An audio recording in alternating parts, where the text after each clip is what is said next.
Hey everyone, welcome to my channel, Books, Scripts, and Purrs. My name's Leslie, and today we're discussing season 2, episode 8 of Interview the Vampire. Top 5 moments. I'm still digesting everything. Um, but at this point, it's better late than never because I should have had this out like last week. So thank you for your patience.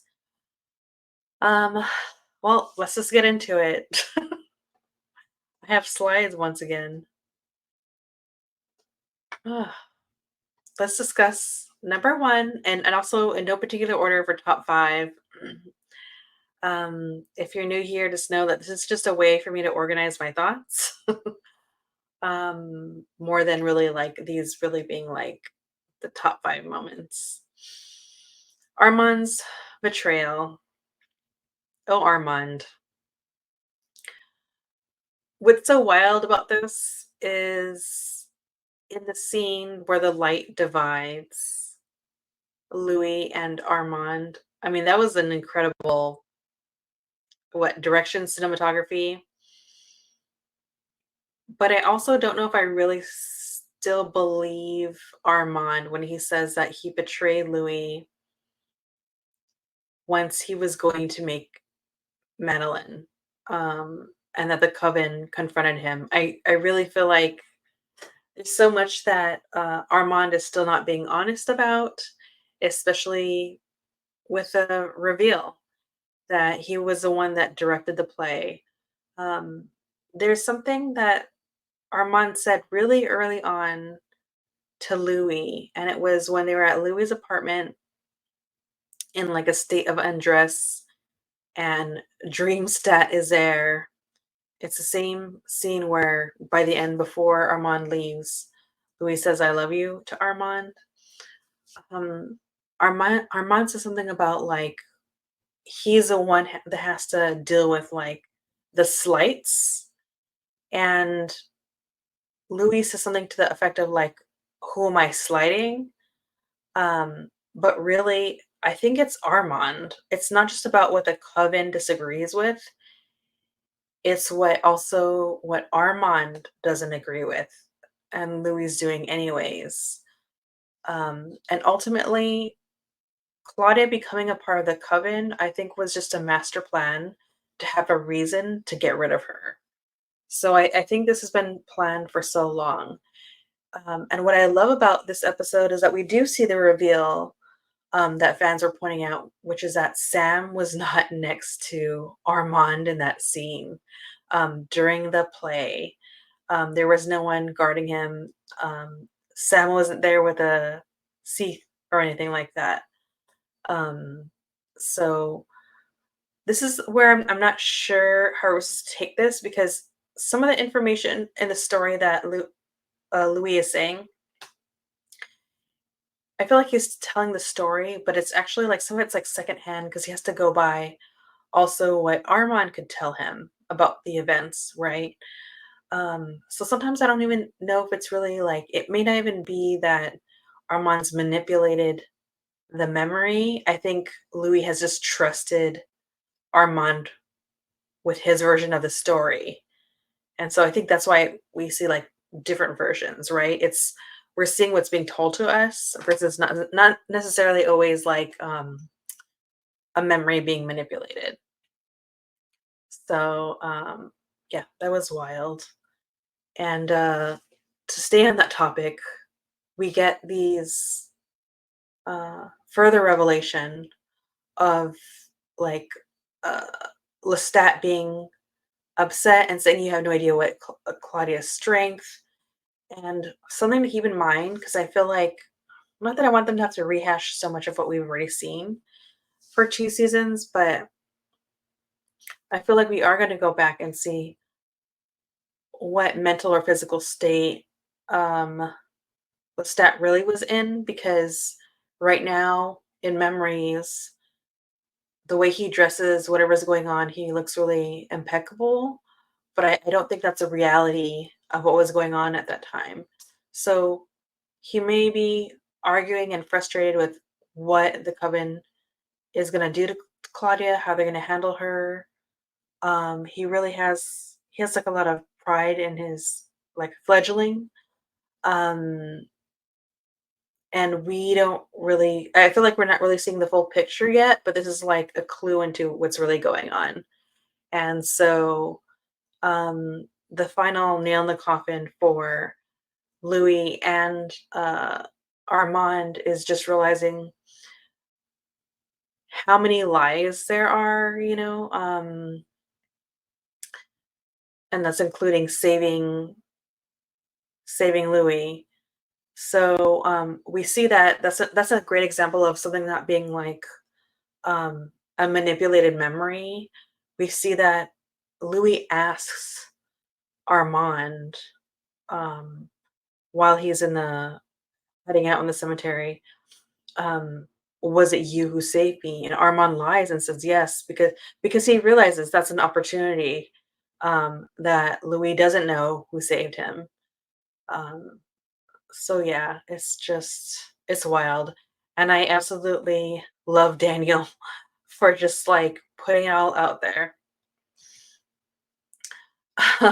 The second one is going to be Louis is petty, and you know what? Louis says to Lestat, like wherever you're at in your life, whoever you're with is going to be a pale proxy of me.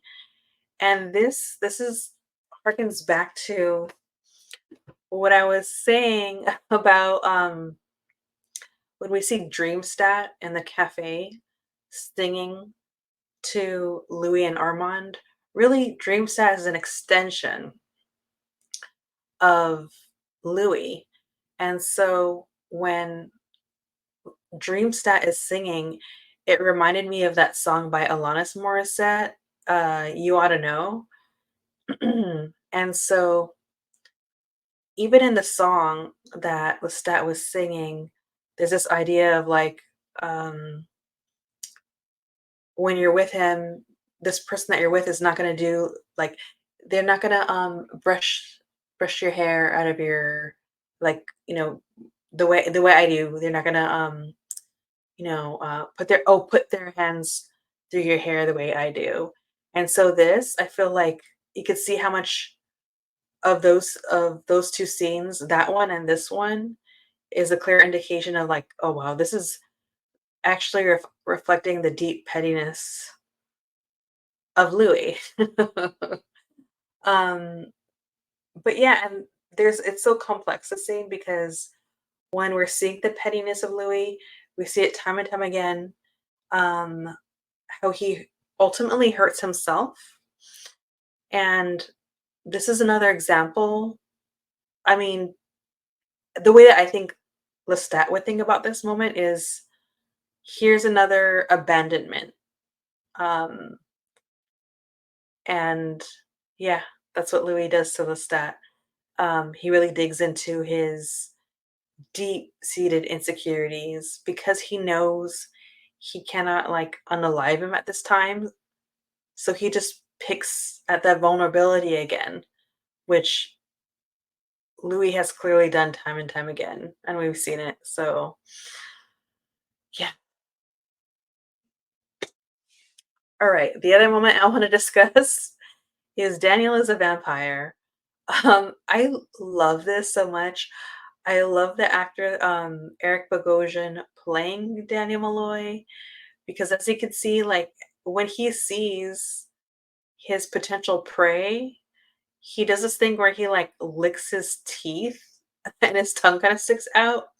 And I love that because this version of Daniel clearly has no problem getting his breakfast, lunch, and dinner. And what I also loved about the scene, I didn't add the other photo, but I love that in the newsroom, we see that like the book is selling well, that people think it's a work of fiction, and that's definitely what happened in the books. I think we learned from the Vampire Lestat is that yeah, of course people are going to take it as a work of fiction, right? And I think that's going to definitely come into play for season 3, but I'll talk about that in a different video. Additionally, I feel like the moments in the newsroom, as well as this one over here, or where it says no editing, no editors, next book, I promise. This is a nod to Anne Rice. Not just this moment, but also the conversation between Daniel Malloy and the news anchor talking about sales and talking about how um, critics perceive him as an author. Those are things that Anne Rice, the writer of the Vampire Chronicles, really went through. At some point, Anne Rice's editors were no longer her editors, but functioned more like mentors in a way. She just didn't want to be edited. She didn't want anybody messing with her vision. And if you read the books, there's some wild books.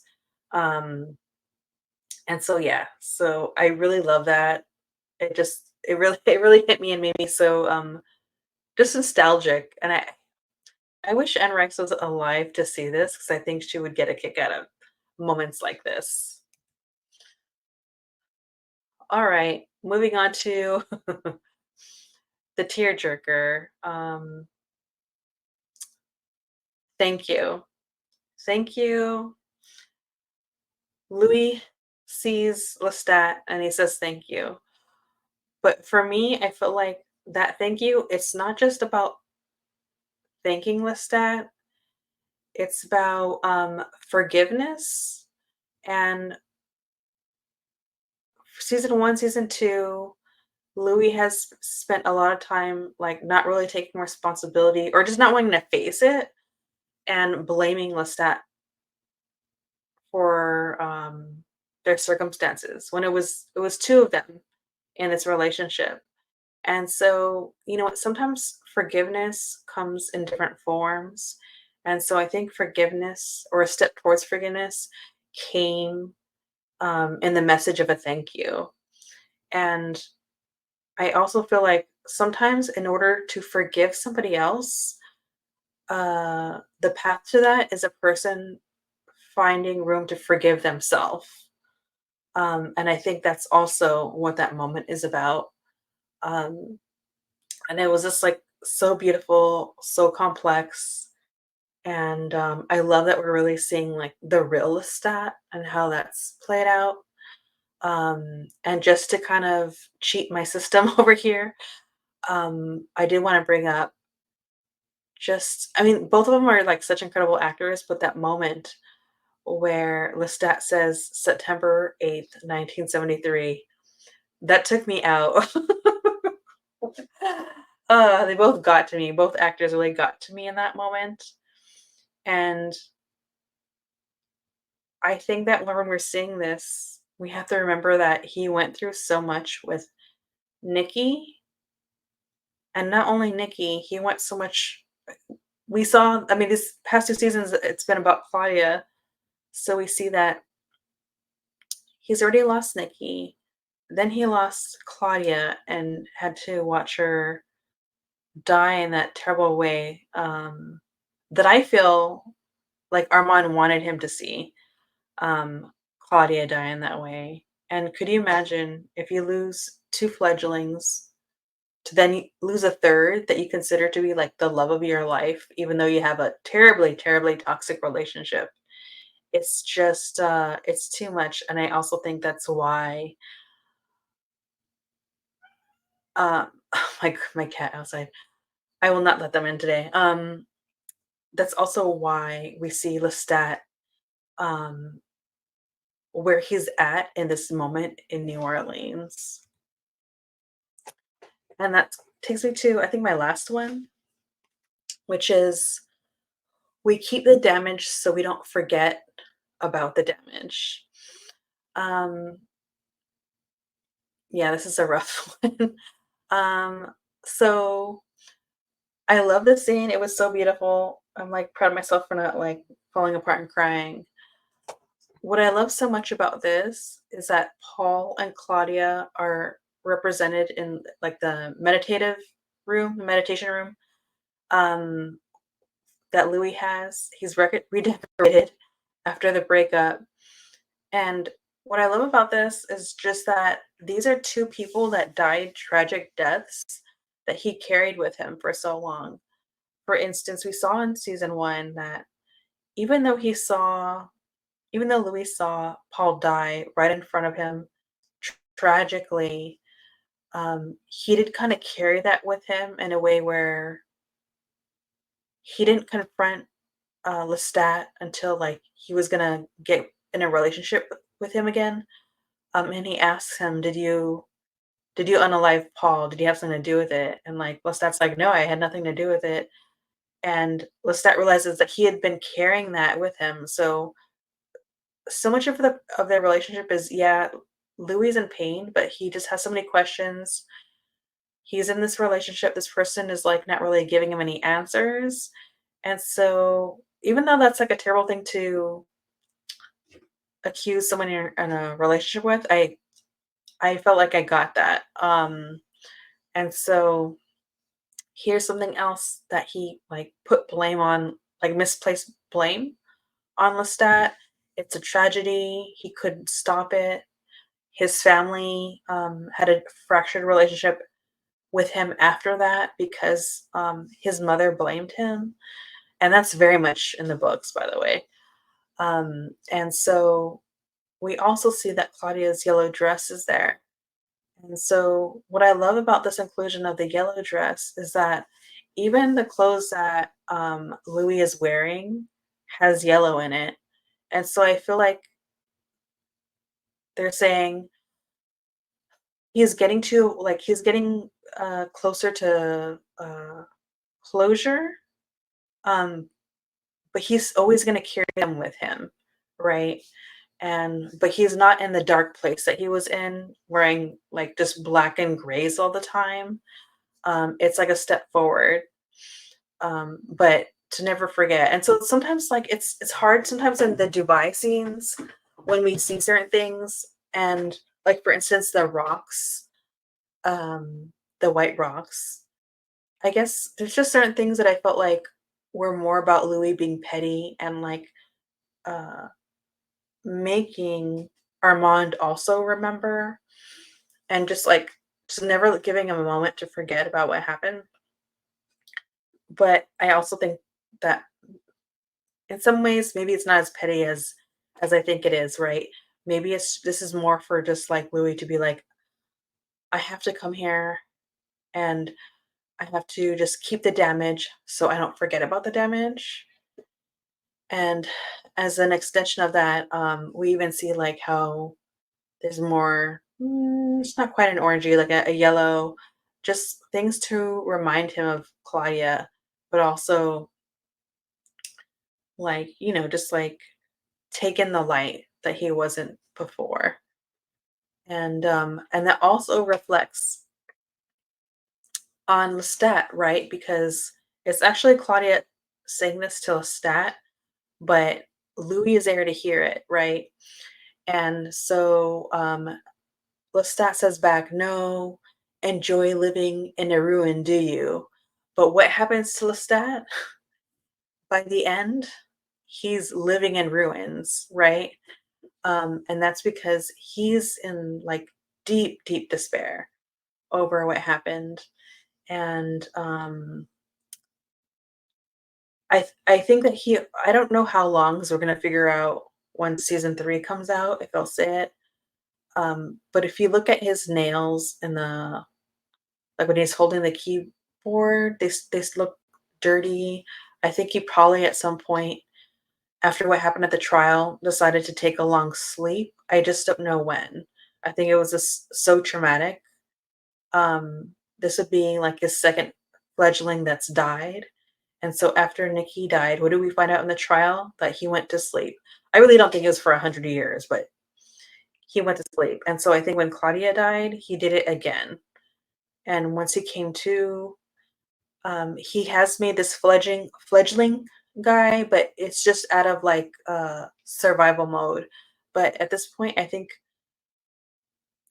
we know Louis has money, but we don't even know if he's even gotten the money yet. Maybe he hasn't even tried. Maybe he's just like so depressed that he's woken up. He's come here, and I don't think he's like taking those like baby steps to introduce himself into the real world of the modern age, but I'm pretty sure that doesn't really it doesn't really happen until he sees Louis, right? I think that's part of like the healing process also for him. And I think this whole time, however long he's been awake in New Orleans, just like Louis had a dream stat, I feel like the stat would have a dream Louis, right? Because they're just that connected. So yeah, after that, I genuinely just have one question that I could think of off of the top of my head. Uh, Actually, there's like a couple just for the end of the season, which is, what do you think happened to Armand? Where do you think he went? To how do you think the making of Daniel Malloy went down? Because I definitely have questions about that. I don't know if we're gonna find out just through conversation or if those moments are gonna be revisited. I mean, so much of season 3 is gonna take up Lestat's story, I think. Yeah, so it'll be interesting how they toggle between the past and the present day. But I definitely think that I don't know. I don't know if it was just like some surprise attack or if maybe Armand was at their home with a fascinating boy and decided, I'm gonna turn him for Louis um, as a form of apology. I don't know. Let me know what you think. I'm trying to keep this short. I am gonna go ahead and there's a couple of things that I have going on. I'm going to do like a discussion about season 3 since there was an announcement. I'm also gonna do like a season wrap up. It might be a series wrap up for season 1 and 2, but I haven't decided yet. And if I put it out, it's gonna take a little bit longer just because I want to be like, thorough. So thank you for waiting. Thank you for your patience. And then I have some other ideas for a project. Should I say it? I'll say it now. All right. So I'm gonna discuss season 3. I'm going to make a wrap up for the season or the first 2 seasons. The third thing I want to do, which will be a series of videos, is I just want to have a segment. I don't know how often it's going to be. It's either going to be like